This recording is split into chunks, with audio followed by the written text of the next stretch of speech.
Yesterday's late rally should be more like a relief. It is a rise, not a rally, and that's what I think the first rates are also indicating. Nifty is absolutely flat. Just no large indicators on the Nifty are indicating that things are really going in terms of the upside. Very flat for the Nifty, very flat for the Bank Nifty, and I would say very flat even when it comes to the mid and the small cap index. The breadth is meaningfully positive, but positive does not mean that you've got big high flyers there. So I'm going to straight off look at my Bloomberg screen and see if I can identify any big high flyers here. Just bear with me. And yesterday, one of the prominent high flyer was Trident. Let's look at Trident, where Trident is. The other group which did extraordinarily well or has been doing extraordinarily well is this entire power space, where things have really shot up in terms of where the power demand dynamics are. So you got now the small power companies, and this is what I would say that the red flag. GVK Power, Ratan India Power, all the Chotu power companies, some of them may not have operational capacities also. I'm not aware of it, so I don't want to comment on it. But yeah, they've started going higher. Now there is Jio Financial Services. Is it still locked down? Let's look at Jio Financial Services. Last time when I saw it was actually locked down, and now it's still locked down. There you go. Jio Financial Services 2 days on the trot now. It's still down.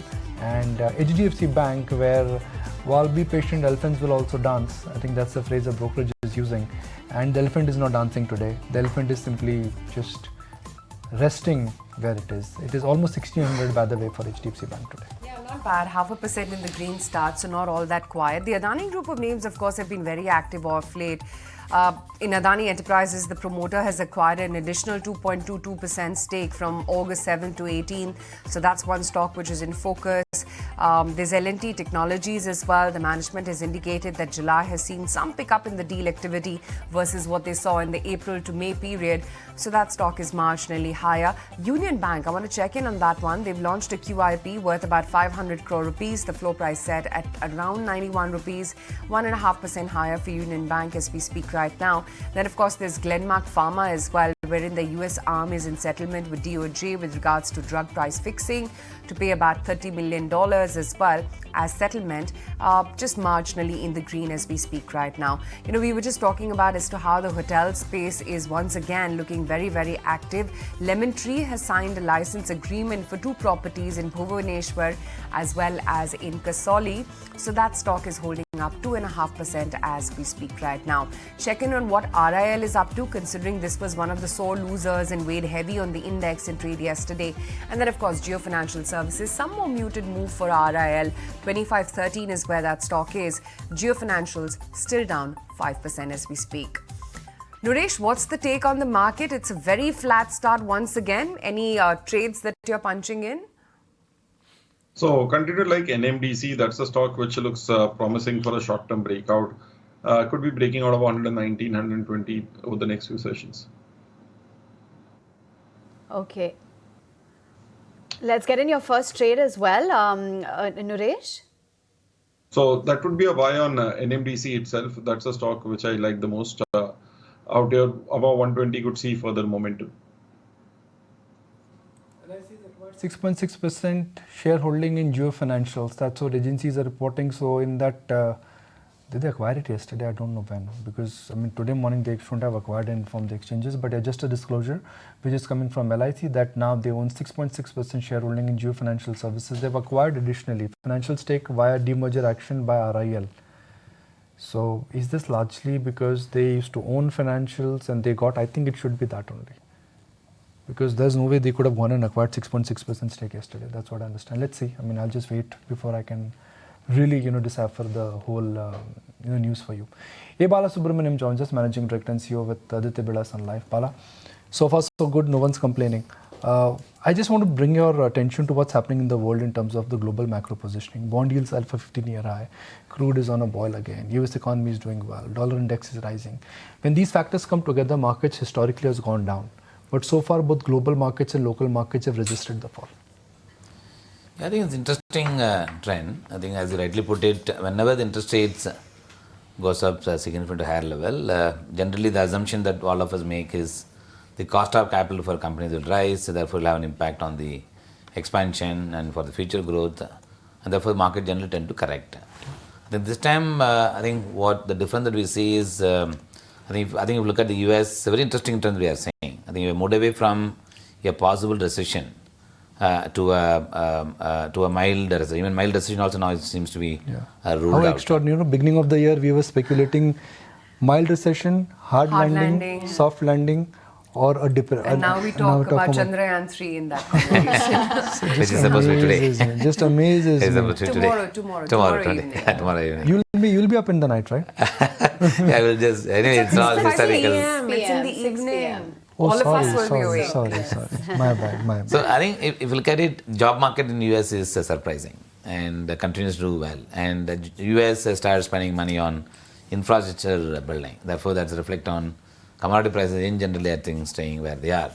And oil prices, it's something has remained resilient, somewhere in the range of about $70 to $80.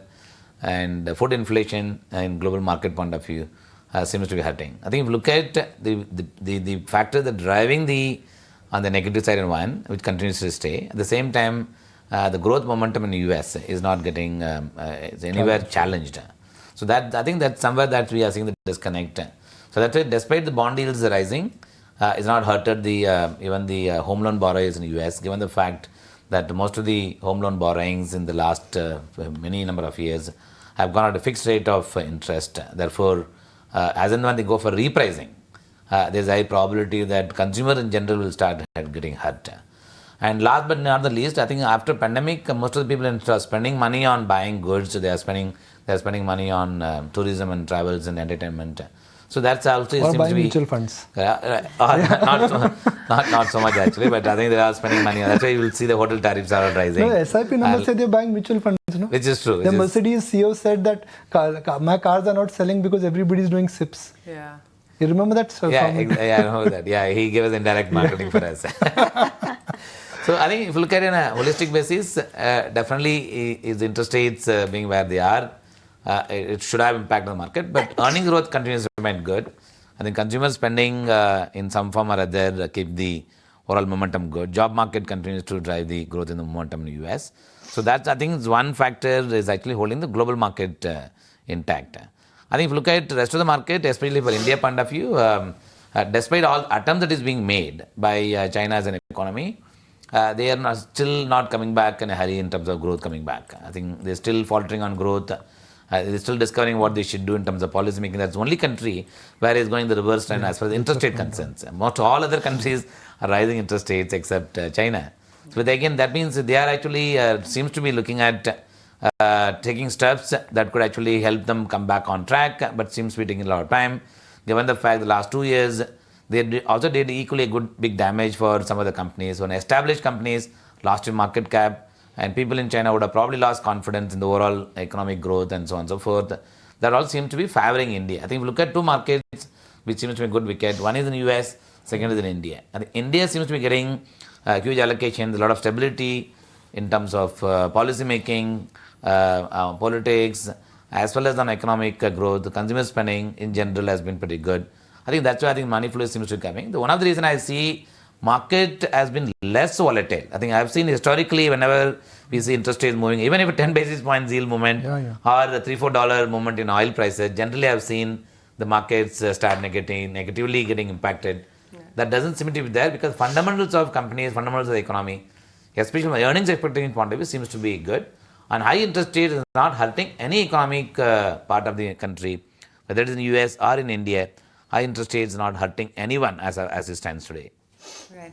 Bala, back home though, what explains this gap that you're seeing between what the broader end of the market, the mid and small caps are doing and what the large caps have been up to? Large cap seems to have stalled the rally there, whereas on a daily basis you have the mid cap index hitting a life high. I mean, traditionally you would say that large caps would command a higher premium than mid and small caps, right? Do you think that this gap is going to be bridged, or do you think that the mid and small caps will continue their outperformance?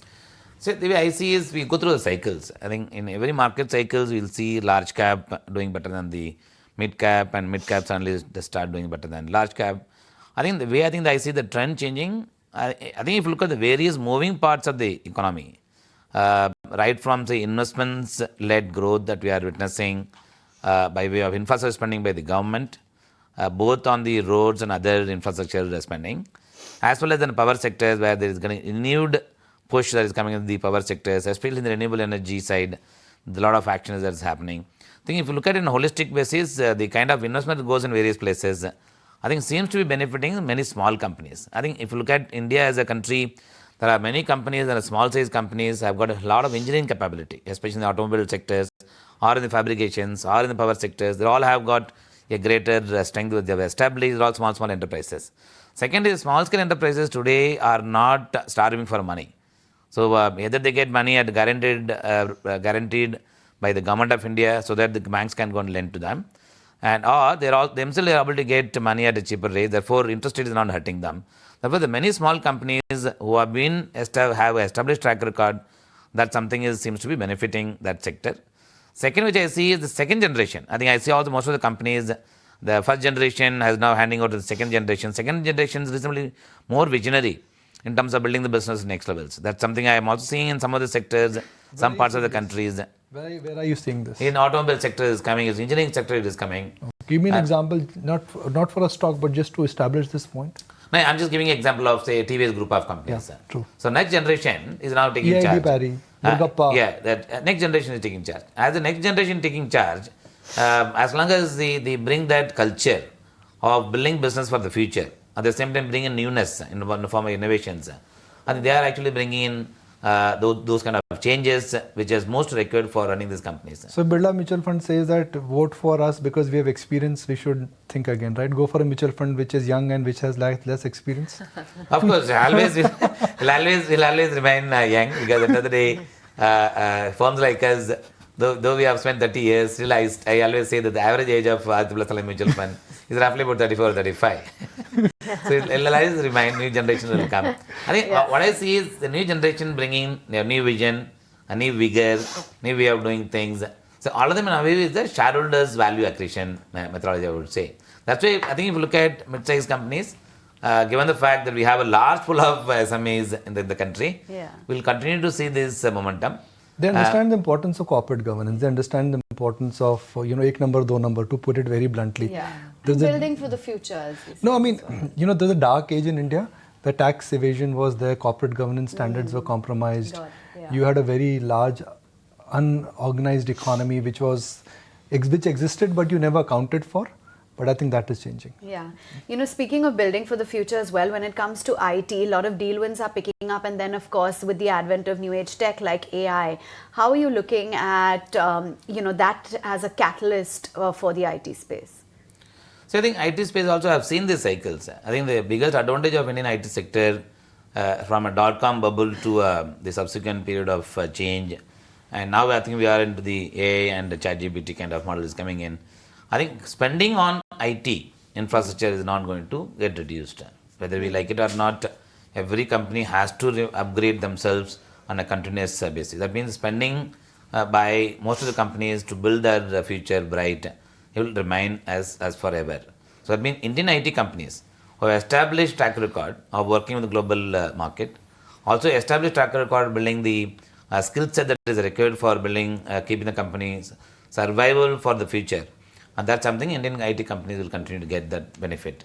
Second is, as long as the companies have not made any mistakes in terms of creating a product which will not have the long-lasting life. That's why I think historically, if you look at IT sectors, any company that build product for the short-term needs but not looking at the long-term needs, they are the one who have gone under. Otherwise, the companies have built product or services that could actually have long-lasting in nature, and they have survived. Therefore, IT as a company will remain an integral part of the global economy as well as from India. Even India itself is actually transforming themselves as a digital economy as we move forward. Therefore, IT will remain as an integral part. I think the key there is about one is the valuations, and that's something it command a high premium valuations. The premium valuations may get reduced given the fact some of the challenges are coming in. At the end of the day, the balance sheet will continue to remain supportive given the fact that it doesn't need much of capital investment except the people are the large capital raw material that they have. As long as that remains under control, I think IT as a companies would remain one of the integral part of the systems. Valuations, cycles, relative valuation basis, sometimes the sector will go through ups and downs. That's something you have to live with that. So Bala, final question. We are looking at the SIP numbers being strong. But SIP gives you one picture. What is the inflow? What are the outflows in mutual funds? A, on an aggregate basis. So if you can broadly tell us that what is the total net inflow into mutual funds every month? Has the number gone up and down? One. And second, what are the average cash levels to your mind mutual funds are currently sitting on? Yeah. I think if you look at the equity flows, we saw a peak equity flows in the year 2021, then 21-22. I think since then we have seen the net equity flows have been coming down. The reason what could be that number? Now they average about 9,000 crores per month is the net equity flows. If you take the 14,000 crores of SIP flows per month, if you take, that's a registration number. Yeah. I think the way you look at an SIP, I think the way to gauge the mood of the investors is how people actually keep writing a check a month-on-month basis, the form of registrations. But some will go, some will come in, some will go. I think like the net number would roughly about 7,000-8,000 crores would be the SIP flows. And the rest of the flows put together would be about 9,000 crores. We always see some redemptions coming in some fund houses, so it goes somewhere else. I think net would be somewhere around 9,000 crores. Which is not bad. Yeah, which is not bad. I think that's one of the reasons why DII continues to remain buyer in the market. So that is not a concern for me. And again, equity flows going through a consolidation is also a good sign. At the end of the day, people don't go overboard in taking a bullish call on equity, and then suddenly you see crash coming in and then run away from the market. Instead of that, I think a steady state of flows I think is more ideal for the market. From money manager's point of view, I think the cash flow will be generally nobody keeps more than about 4 to 5% cash levels, except few funds where we'll take aggressive calls, aggressive bets in terms of cash, also one of the allocation. Yeah. If they decide as a part of the sector allocations, only those funds will have about say 10-12% kind of cash. Otherwise, if I take on an average, the cash held by the mutual fund money managers will not be more than about 5 to 7%. Right. Pala, always a pleasure having you in the studios. Thank you so much for taking the time out. Thank you. Okay, that's the take coming in from the house of Aditya Birla. In the meantime, let's just revisit where the market has settled in at. It was one of the very quiet starts. Let's see where we are currently in trade. And have we moved anywhere from there? Just marginally higher actually. So we are now holding above that 19,400 print. Adani Enterprises, SBI Life, Adani Ports, L&T, Hindalco, Tata Motors, M&M. These are a few names which are actually holding out in the green. Still, muted for Reliance Industries, it's flat. Titan is still down. Infosys, Britannia, TCS and ICICI Bank are seeing some dots of red. But here's the big exclusive as promised. Bajaj Auto's Rakesh Sharma says that exports will be slower than domestic business growth, as that FY24 growth is going to be in single digits, but a solid recovery is in store for the second half of the year.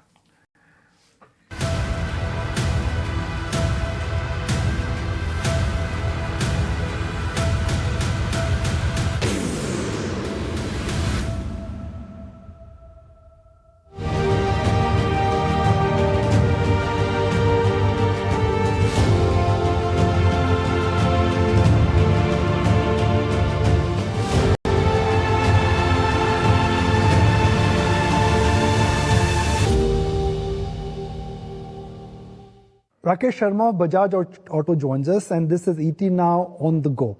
We are in the city of Pune, and apart from just talking about Bajaj Auto, what we also would like to bring out for our viewers is that why has Pune really emerged as the base for auto manufacturing, and going forward in terms of scale and scalability, how much more that can go. So Mr. Sharma, first, thank you for having us over. We've always looked at Pune as the go-to city when it comes to the manufacturing space, and especially auto. What is so special about Pune that makes it perhaps the Detroit of India? Thank you, Nikunj, for having us on the show. Pune is actually quite a delightful city. First of all, it has got great climate. It lies in a rain shadow area, so it doesn't have torrential rains, but it has lovely weather. And that, I think, would have attracted the people first, which is how the cantonment side of Pune came in.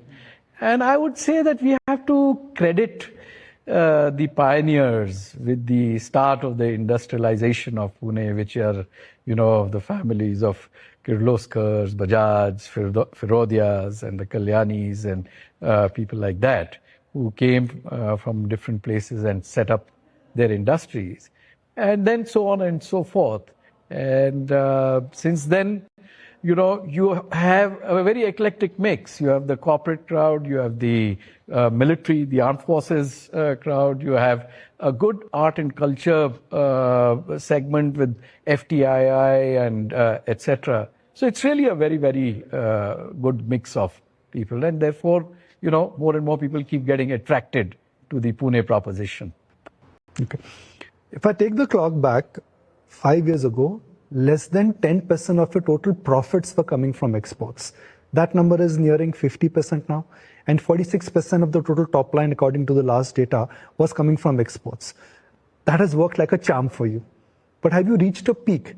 Because you are there in almost 100 countries now. Your distribution network is set up. Those countries where you're present have the unique problems. So my point is that what has worked like a charm for you in terms of creating a leverage, in terms of giving you a fillip, has that edge now going to get blunted going forward? Well, first of all, you're right. Almost half of our production is exported to over... Which is a great strategy. Thanks for that. To over 90 countries. We don't get into segmental level profits, so I will sort of skip that data point. But yes, exports is a very substantial part of our business, and it's reflected in everything which we do, whether it is in the people we deploy or in our product development strategies, etc. I think that the export opportunity is just unfolding. Okay. We are far from seeing it getting exhausted. Because of the same reasons which I sort of alluded to when we were talking about India. If you take a continent like Africa, Africa, the scope for the two-wheelers in parts of Latin America, parts of Africa is enormous. The story has just started over there. And the story is just one about good quality product being available for the African customers. The moment retail finance comes in, and there are countries like Uganda and Kenya, where organized retail finance has made its appearance. When that lever steps in, we will see a shift in the expansion of business in Africa. And also in, I would say, in Latin America or the emerging markets of the world. So I would say that we are in a very fortunate position that we have got substantive positions in many, many, many countries. And as the macroeconomic issues and the dark clouds sort of blow over, we will again see a growth prospect there. Now, having said all this, the nature of the international business is such that it is more volatile because of technological factor, because of macroeconomics, because of the geopolitics which is there, it's not going to be a linear growth. It's going to be a snake in the tunnel. It's going to be up and down and up and down. So it's not for participating in the international business, not for the faint-hearted. It is not for the trader. It is not for the person who is short-sighted. This is for manufacturers. This is for people who have a genuine commitment to a global play. And that is what Bajaj is all about. So I would say that the emerging markets story is far from exhausted. It holds a lot of potential still. And we are very optimistic about it. But we don't think it is going to sort of play out very rapidly. There are going to be ups and downs, and we will go through them. So the down what you see in the last quarter, was that a one-off? Well, the down cycle commenced really in the beginning of last year, which is FY23, in I would say April, May, June, when when there were changes which the Fed made, and the dollar became strong, and then there was weakening of a lot of emerging market currencies, which had two consequences. One was that there was devaluation in these countries, which meant there was inflationary pressures. And the second was that the central banks in these emerging markets took a very cautious position and started to preserve their dollars. And, so availability of dollars for international trade sort Has of that changed reduced. for you? And that sort of set the whole cycle in the other direction. We are seeing some, let me say, bottoming out of this in the last 2-3 months, and now we are not seeing a rapid return to the period of FY21 and FY22 as yet. But as, like I said, the macroeconomics sorts itself out, and if there is no further geopolitical tension, because the fundamental drivers will start to kick in. And again, I think the pendulum here also hopefully will shift, but difficult to say exactly when that thing starts to gather pace. Okay. So the domestic sales are coming back. So Yes. the pendulum has started shifting. Correct. Export, the pendulum has swung and now it has to shift. So Yes. can I safely assume that the second half for Bajaj Auto, with both these businesses coming back on track, will be significantly better or will be marginally better than the first half? I would say that the domestic business is definitely showing signs. There is a tailwind of the industry going. Significant or increment? I would say not significant. But it would be good, solid recovery. I'm not a great fan of these V-shaped recoveries, because the sharper and the steeper the recovery is, there could be a problem. It's better for everyone, for the entire ecosystem, for the dealers, for the vendors, for the company, to see a robust recovery, even if it is a flatter recovery. We are seeing that happen. When I'm saying to you that it is a 3 to 5% single-digit positive, it's a nice recovery to see.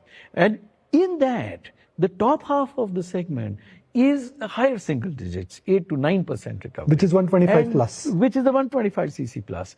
And in that, the kind of lineup which we have is substantially greater than what our competitors have. So we have a range of products from 125cc to 400cc, which are able to satisfy different kinds of customers. The kind of pipeline which we have for addressing this segment is also really rich and flowing. And when I put all this together, the tailwind of the industry, the stronger tailwind in the top half, our presence over there, our pipeline over there, I can say that there's reason to be optimistic about the second half in domestic. The three-wheeler business has made a very, very strong comeback as the traffic Yes. has come. Yes. In the three-wheeler business, our market share has now gone up to 80%. That's a cash cow for you. Absolutely, it's a great engine, and it is on the back of great products, which are combining very well with the government's initiative of growing the CNG network, and the customer, the three-wheeler driver, the cargo driver, adopting to the CNG-driven products very well and coming in vast numbers to us. So that recovery is very, very robust for us. Exports has bottomed out. It's not following the same trajectory and pace of recovery as the domestic business, but hopefully, step by step, that is also coming back. So there, I would say that, incremental to marginally incremental, but domestic better than exports. Okay, I'll open another layer now, and that is the EV, electric vehicle. You've made entry, and now legacy players are coming into EV. What are the chances that Bajaj Auto and the legacy players, they may just start cannibalizing their ICE engine sales while EV will do well? What are the chances that you may cannibalize your own portfolio when you're building your EV portfolio? Well, Nikunj, first of all, we were one of the first of the larger companies to actually put out EV scooter, which we did in 2019. At a very macro level, let me say at a philosophical level, it is not really up to us to decide whether, we will cannibalize or we will not cannibalize. It is really up to the customer. If the customer adopts the EV, then we better be ready. Our mission is to be, a leader in two-wheeled and three-wheeled mobility on a global basis. And to stay true to that mission, whether it is a gasoline-driven vehicle, whether it is a CNG-driven vehicle, whether it is a battery-driven vehicle, we better be on top of these technologies. That is the way we are looking at it. But if I just sort of narrow it down and make it a little bit more transactional, at least in the short term, it opens up a very good opportunity for Bajaj Auto. Because the transition in EV is first happening in scooters. Yes. Because of the form and because of the Comfort. space and, which is there to keep the battery and for various reasons. It is the scooters which are transitioning, as you know, to electric powertrains. This is an area which we have not been in India, as you know, and in places like ASEAN, which are very, after India and China, ASEAN is the largest two-wheeler market. But it is entirely step-throughs and scooters, which we have never been able to participate in. As that also transitions to electric, it opens up an opportunity for us. So I would say that there is a tremendous new business which is coming to us. Now, if I take three-wheelers also, if I look at the three-wheeler market as purely three wheels, actually the auto is now shrunk to only 50%. Almost 50% is the e-rick. Yes. Which are these very light vehicles which have just come in from China and other places and plugged this huge gap which was there between demand and supply, even while the autos were being restricted by governmental action. So we could not access these markets because there was a permit regime. And on the other side, there was these cheap and easy imports which were available. And not perfect, but less than perfect solutions were given to that customer. Now with the three-wheeler also becoming EV, that whole door opens up to us and we will go back to our customers who actually took these vehicles out of a necessity because auto was not available to them. And we have a lot of evidence where people who have used an e-rick for, let's say, a couple of years, when they hear about an e-auto coming, they are very open to making that change because it's a more substantial vehicle, it's a safer vehicle, it's a more durable vehicle, it's a more comfortable vehicle, its value is there. A lot of the commercial drivers are very focused on the resale value and stuff like that. So even in three-wheelers, there is a vast opportunity which is opening up. All right, there you have it. That's the view coming in from the big exclusive management. That is Rakesh Sharma of Bajaj Auto. He has spoken about a solid recovery in the second half of the year, talking about domestic business growth as well being very promising.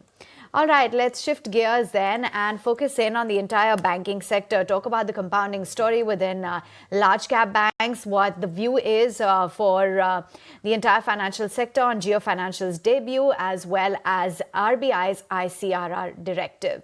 Rajneesh Kumar is the former chairman SBI, now joining in on the show. Thank you so much for taking time out, and let's get in an overall picture from you on the entire banking sector, because we have seen balance sheets getting cleaner, growth looking strong. It's a pretty strong environment as well. So given the fact that historically private sector banks have thrived, a lot of public sector banks are now looking a little more competitive. Valuations as well are looking better. So how does the picture stack up?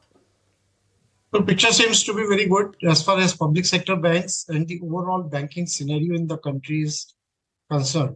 And it is an effort which is started a couple of years ago. All the banks took steps to clean up their balance sheet. The recognition of NPAs was done. Adequate provisions were made. And this cycle also has turned around where the credit demand, which was slow for a couple of years, it has come back. So as of now, everything seems to be going right for the banking sector. The loan book is growing. The balance sheet is strong. The profit margins are good. The only thing to watch out will be that the repricing of loans has happened. But the repricing of liabilities, that impact will come now. So there may be compression as far as the net interest margin is concerned. But if the compression in net interest margin is made up by higher business growth and other cost efficiencies, then bank can continue to show a good return on assets and equity, and ample opportunities for credit growth are there because the investment climate in the country currently is very good and a lot of investments are taking place. Tomorrow morning, Nikunj also joining in. One concern which a lot of analysts are now flagging off is that PSU banks are not pricing the risk. Can you hear me? Sorry, yeah. Hi. Always good to have you back, sir. My question is that a lot of analysts are saying that unlike private banks, PSU banks right now disregarding the risk pricing of loans. They are taking it very easy. I would not agree with that assessment in the sense that one, most of the banks, there has been a rebalancing of the books. At one point of time, corporate loans, they constituted about 60 to 65% of any bank's loan portfolio. Currently, it has reversed. The ratio of retail loans has gone up to 60%. And the corporate is now about 40% or even below 40% in case of many banks. In retail, if we analyze, this is called RAM, retail, agriculture, and MSME. Historically, for the public sector banks in particular, the delinquencies in agriculture and MSME have been higher. And there should not be a cause of worry as far as these two are concerned. So the risks which the people are pointing out, or there may be some concern, is around unsecured personal loans. But there I believe that the pricing is fairly good and compensates for the higher risks, unlike the past years where the project funding was done and the pricing, the risk pricing was not commensurate with the risk taken. And when the higher percentage of corporate loans and project loans became NPLs, the banks had to pay a very heavy price. So currently, I would not agree with this analysis that banks are not adequately pricing the risk, which is mostly today is in unsecured personal loans.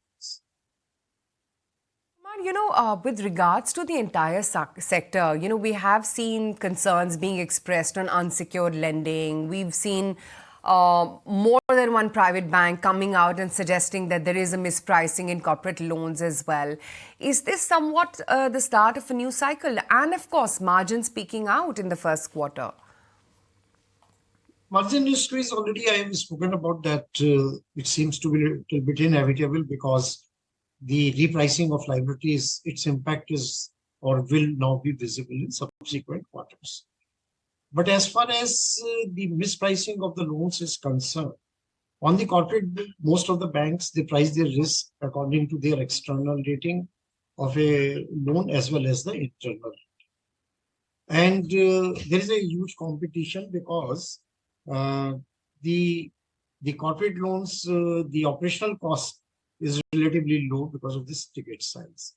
As far as the retail is concerned, the banks which have put in the proper data analytics based underwriting, there the chances of they are taking a higher risk would be minimized because the information which is available today and the capabilities which banks are developing in analyzing the available data, there is definitely an improvement in the underwriting models. And for a couple of banks, I have seen that unsecured credit also, the book is holding on very well and the NP is not higher. But if something happens at a macro level that where the economy goes into a spin and there is a loss of employment, and it is a different type. But otherwise, the underwriting standards have improved. The other thing, Mr. Kumar, is, who wins the race? Because what we've seen is private banks traditionally have been thriving, public sector banks have been losing market share. But now what you're seeing is that valuations are looking a lot better, even for PSBs, for private banks as well. They're all pretty competitive and, pretty much neck to neck now. Do you think in today's environment, one can really make that classification? Or is it going to be, from an investment perspective, a very bank-to-bank kind of story? Well, the valuation of the public sector banks no doubt has improved, but still, if you compare the price to book value, they still lag behind. Even the State Bank of India, in terms of price to book value, lags behind HDFC and ICICI Bank. So still there is a discount in the market for the ownership which rests with the government. And I don't think that going forward also any major or a drastic approach in valuation would happen. So there would always be a discount when it comes to price to book value, but definitely valuations have improved because the earnings have improved, and the going forward scenario for the earnings for public sector banks also looks good. And today they are competing well with their private sector banks in terms of both. Not in terms of profitability if measured by return on assets, but the overall profits they have done pretty well in the last couple of quarters. But there is still a scope for, there is a difference. I won't say that there is a scope for improvement, but there is a difference when it comes to return on assets of private sector banks and public sector banks. And coupled with the government ownership, this gets reflected in the discount in the valuation of public sector banks, which is explained by lower price to them. Do you think the platform launch of Jio could have disruptive impact on the way how distribution in the financial services and the products has been done? Can they do something like what they did to Jio and Telecom? No, they have an advantage in the sense that already the distribution reach, which has been built for Jio and Jio Retail. So there are certain synergies in the group. But I have always believed that competition is not bad for any sector. India is a vast country. There is a still under penetration of credit. So if there is a new player and brings in new technology or does something different, it is always welcome, and that is how the development of any sector or economy happens, where there is a competition. Competition tries to bring in some unique selling propositions, what is called USP, and competition is not necessarily bad, or rather not at all bad for the consumer.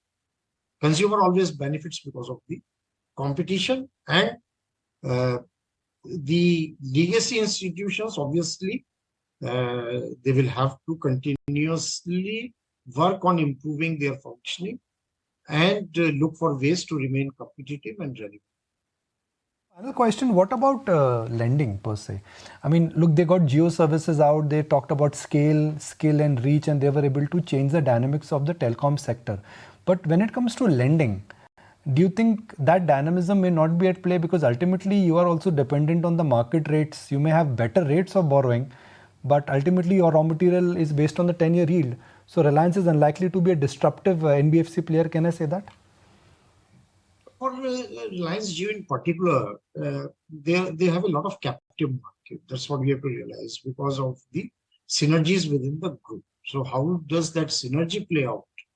That would be the crucial factor. Otherwise, the macroeconomic market conditions or the availability of funds to NBFCs, that is always each player has a different cost structure. But as I said, the advantage for Jio, a player like Jio, is they have a huge captive market, and synergy within the group can be very helpful. But lending for anyone, whether it is Jio or anybody else, is always a business which requires prudence, which requires good underwriting model, good collection machinery, control over cash flow. So there are many dimensions on which the lending business is dependent. And putting all the pieces together and ensure that the risk remains within the tolerance limit. And we spoke earlier about the risk pricing, to get the risk pricing model correct. So these are some of the key elements, but Jio has started, according to me, with a certain advantage in terms of its size in telecom and in retail. All right, appreciate your time. Thanks very much for giving us a 360-degree view of how things are shaping up within the entire banking sphere. A quick check-in on the markets then, and flat as ever around the 19,390 mark. Ditto when it comes to the Sensex, but the broader markets, much like what we witnessed yesterday, is showing you that smart gaining streak. So up 0.5% for the mid caps as well as the small caps, and lots of stocks as well that are flying high in trade. Capri Global, for instance, 6%. Schneider Electric has put on about 5%. NBCC is a buzz, and Torrent Power along with Ircon International that continues to remain on the gainers radar. But let's move right on to the big exclusive, another exclusive rather on the channel. And this is a group that has played a pivotal role in Pune's industrialization. We caught up with the Deputy Managing Director of Bharat Forge, Amit Kalyani, who shared the outlook of the business and talked about how the company could look and really modify itself in the next 3 years. So if you take the clock back and if one looks at the construct of Bharat Forge, there was a time it was 100% automotive. Yeah. Then came the engineering and industrial business. Yeah. And now it's defense, it's EV and large industrial word, if I may use so. So Bharat Forge of 2025 and 2028 and 2023, how will the migration change? So Bharat Forge of 23, defense was still a business that was going from incubation into production. EV is still being incubated, aerospace is still being incubated, industrial is growing, and we've added a bolt-on acquisition. In 25, defense will have reached some amount of maturity. It will be profit making for you? Oh, absolutely. Defense will be profitable this year. Okay. And I would say very profitable. Okay. So it will not be dilutive to our profits. Okay. EV will, aerospace is also growing. Aerospace has grown almost 100% all over last year to this year. It will continue to grow. We have a large pipeline, also very profitable. EV by 25 will become, go from incubation to revenue and should be profitable. By 28, I think defense will have matured. It will have become a serious business with 2 or 3 verticals within it. And, each one with its own growth opportunities and global growth opportunities. I mean, if you look at a defense business today, we have an order book of over 2,000 crores, and that's all exports. So all the vehicles are meant for exports? No, this is still a proto stage. Okay. What we have in the other plant are what we are already exporting, which are our guns and our mounted guns and vehicles. Then aerospace will be a high growth business. EV will have matured, and by 2030 I think all these will have matured and will be in a stage where there will be a platform business.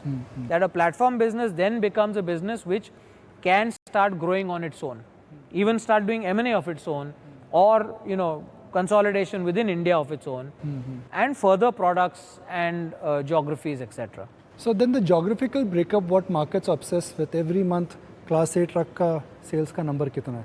That's a number which we look at. But honestly, Class 8 as a percentage of our revenue is less than 15%. And if the migration to EV, defense and aerospace continues, by 2027-28 will be less than 10%. The same products will become far less than 10%. Well, you can catch that entire conversation and snippets throughout the day today only on ET Now. Flat day for the markets, but the one space that we want to focus on is what's happening with the diagnostic space. And that's been fairly buoyant looking at the Q1 reportage that you've seen. So let's focus on one company. We have Pallavi Jain, MD at Krishna Diagnostics, joining in on the show right now. Pallavi, hi, morning. Great to have you today on ET Now. Just stacking your journey at Krishna Diagnostics, from just 50 centers in 2017, you've now expanded to 2,800 centers all across, right? This is a massive expansion in your center count. Do you see it growing at this rate only, or do you think you're going to be maybe focusing on a specific geography a lot more than the others?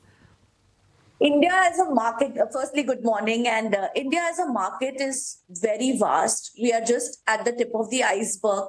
So definitely we are looking to grow the way we have been growing. A lot of opportunities are coming in with the government focusing more on primary healthcare, secondary healthcare, and tertiary healthcare.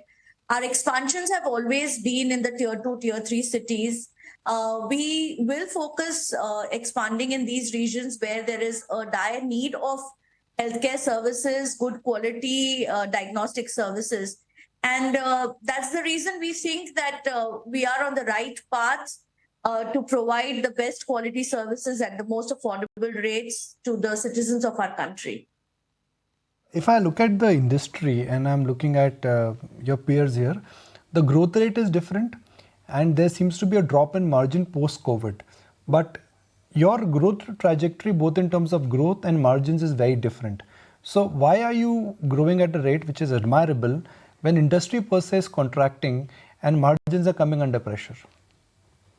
So the basic differentiator is the price, which makes a lot of difference for every sector. Krishna has always been a service provider who has given services at a very low cost or affordable cost. All our tenders where we participate, some of the states we are even lower to the CGHS rates. So that has played a very important role, that the pricing difference in the market has not affected us largely. And we have been able to grow at a steady pace and show the effective results what everyone has seen.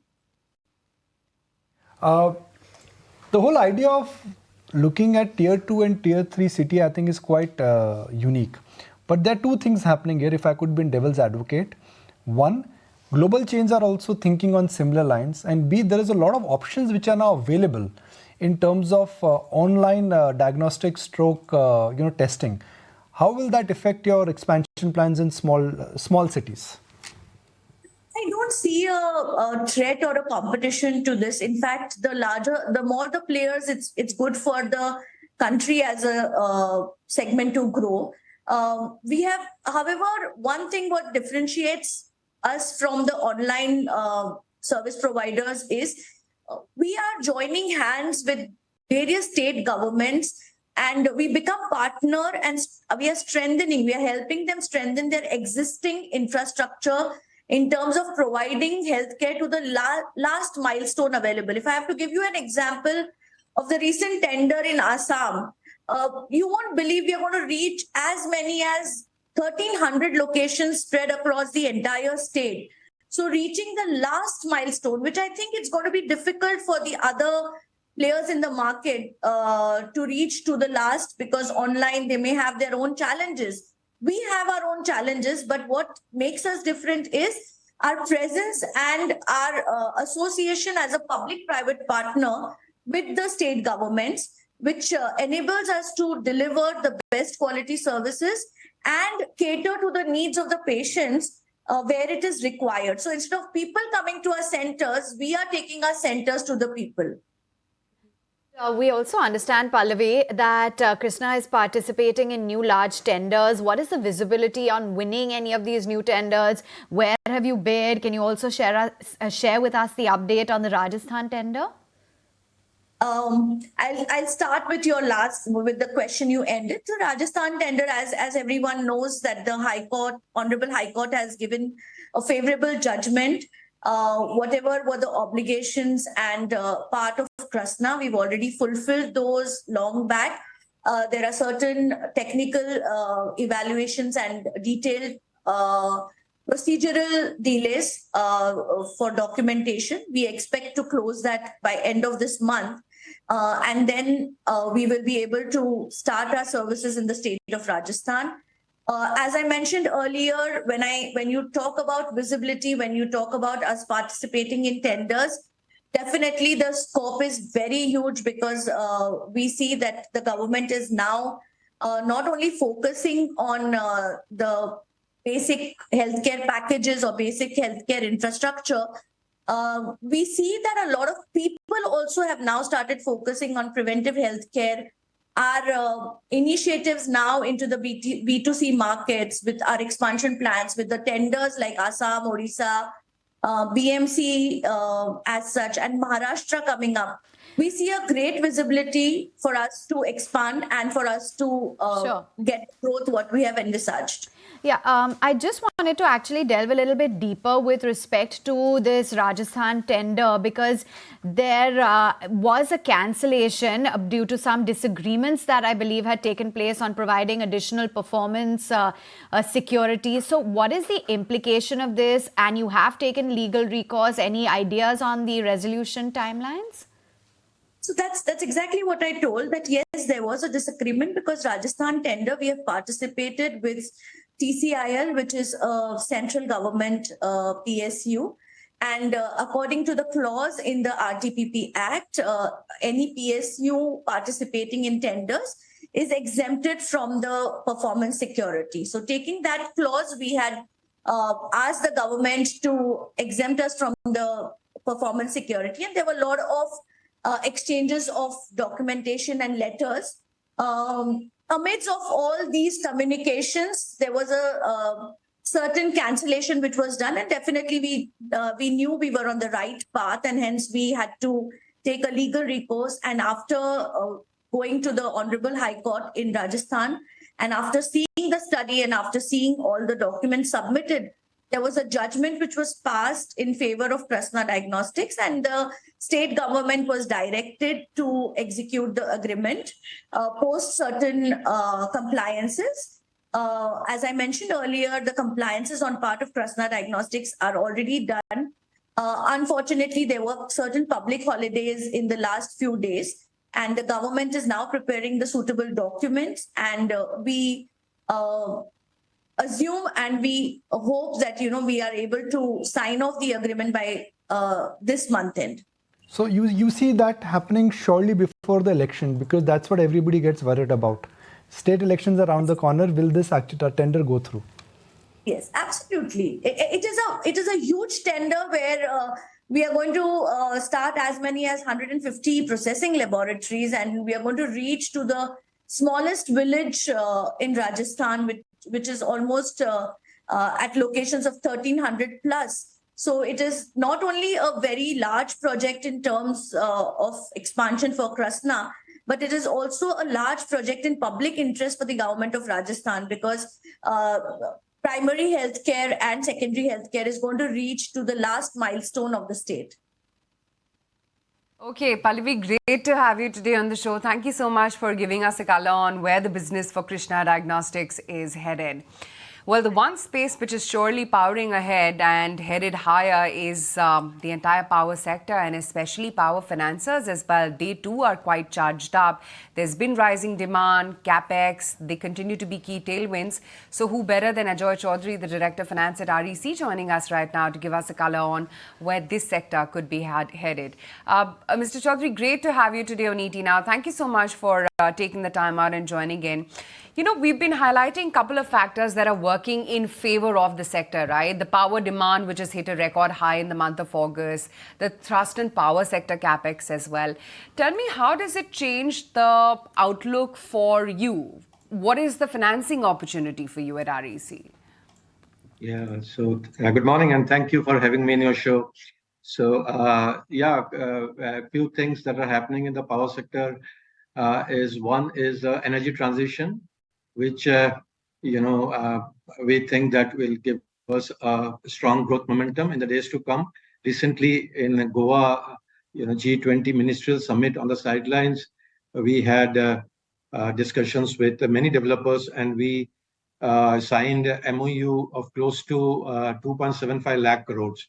So it all kinds of renewable projects, solar, wind, hybrid, e-mobility, hydrogen, PSP, and whatnot. So that's a space that will give us a very good growth momentum. The second space is a non-power infra space. Last year we diversified into non-power infra as well. So that looking very good. We have given sanctions for close to 1 lakh crores of projects which will, convert to disbursements shortly in the days and months to come. So that's a very good space. The third thing, very interesting thing happened, and I think the most important thing is the distribution sector reforms. The efforts of the Ministry of Power, I think, is finally paying off, and we are seeing a sustained improvement in the distribution sector. The overdues of generation and transmission companies have come down by almost half, from 1,40,000 crores to 70,000 crores. All current dues are being paid on time. Subsidies are coming from the government. Tariff revisions are happening. So that has given a lot of impetus to the sector, and the investors are quite excited about it. So these are the things that is working in favor of power companies like REC. So do you stand by your AUM target by 2030, or do you hope to achieve the 10 trillion rupee mark even before that? I think we should be able to, achieve that before that, given the kind of, momentum that we are seeing. As of now, we have kept at $10 trillion, with at least, $3 trillion coming from the renewable space. But I'm sure, with the kind of momentum last quarter, we sanctioned around 90,000 crores of projects, and our disbursement was also on a year 175% up. So I think we may have to soon revise it. What we understand is that the renewable capex and the non-renewable capex, there's a big difference. Most of the private companies are not looking at expanding their capacity in the thermal sector. That's where the traditional bulk capex requirement and the funding requirement was growing.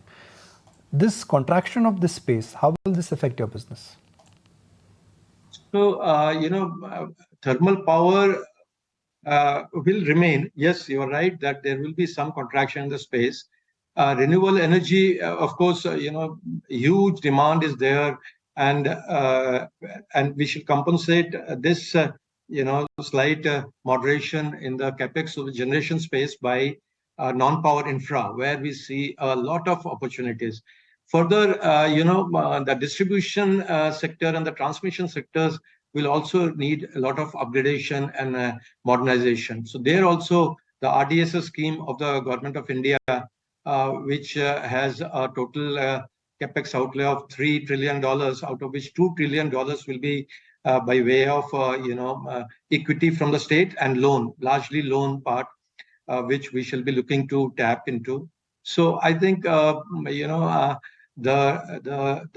moderation in the thermal generation space will not so much affect, given the kind of opportunities that are available in the renewable space, in the non-power infra, and in the distribution and transmission area. Right, Mr. Chaudhary, morning. Now, in the past, asset quality has been a bit of a concern, but I believe now you're targeting a net zero NPA by 2025. What exactly is driving this confidence? What is it that you're going to be doing differently than which you did earlier that would actually ensure that your asset quality sustains? Right. So, earlier there were a few things happening in a thermal space, which is that first, many of the projects did not have the revenue tied up. The PPAs were not in place. Then, of course, there was this coal block cancellation, which impacted some of the projects. And, some of the entities were not that strong at that time. And therefore, they could not bring a required equity in case of cost overruns, or, they could not pull through the projects when they were in difficulty. But now what we do is we deal with only very strong, players who are generally A-rated players. That's one. The secondly, we don't go without a revenue stream tied up in the project. That's what we have done. And the third, the important step that we have taken is the monitoring. The monitoring, now we are engaging specialized monitoring agencies to monitor each and every project. And in case of conventional space, we are actually putting them at the site. And therefore, they are able to give us a first-hand information of all that is happening. Unless they tell us, everything is going right, all the statutory clearances are in place, the progress is, what we expect, we are actually not disbursing, and we are, in fact, taking corrective action, timely corrective action.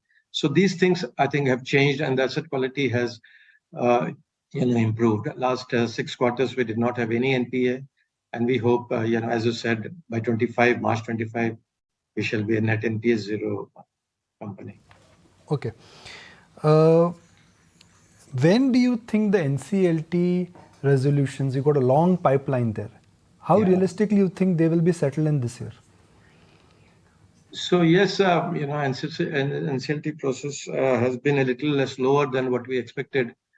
But now, we are seeing a lot of traction there. So I think that this year we should be able to resolve out of our 14,800 crores of stage 3 assets, we should be able to resolve around 7,000 crores this year.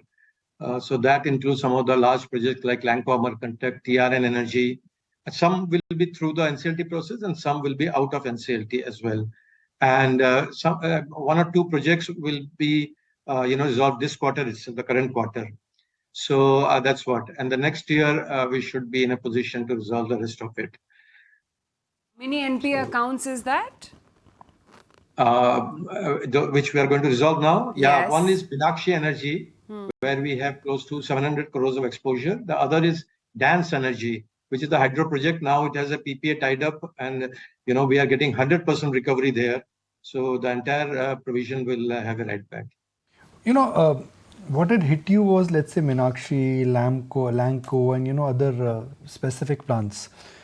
How is the power cycle different this time? Because right now things are looking good. Everybody wants to expand. I remember the similar cycle was at play in 2006 and 10, where everybody wanted to expand because merchant power prices were strong, demand was high, and then the cycle, a good cycle became a bad cycle.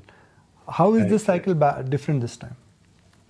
Yeah, this time, last time many of the projects we saw, failed due to non-tying of the PPAs. So this time, the growth that is happening is coupled with the distribution sector reforms. So the distribution companies are becoming stronger. They are having regular tariff revision, and that will give a lot of impetus. So today, the generation company, the transmission companies are all getting paid on time. Secondly, the renewable space is attracting a lot of good, PE funds, like we have seen KKR, Actis, and Macquarie. They are all coming into this space, and they are very strong, very, very strong players. So I think, with these strong players in place and the reforms in the distribution sector, things will definitely be different. And in fact, thermal had also a lot of other issues, in terms of right of way, clearances, availability of coal, etc., which are not there in this renewable space in particular, and of course also in the non-power infra. All right, appreciate your time. Thank you for joining in and giving us an overall view on REC and how things are shaping up. Time for a very quick break right here on the show with news that the index is currently at 19,415. We'll take a quick break and be right back.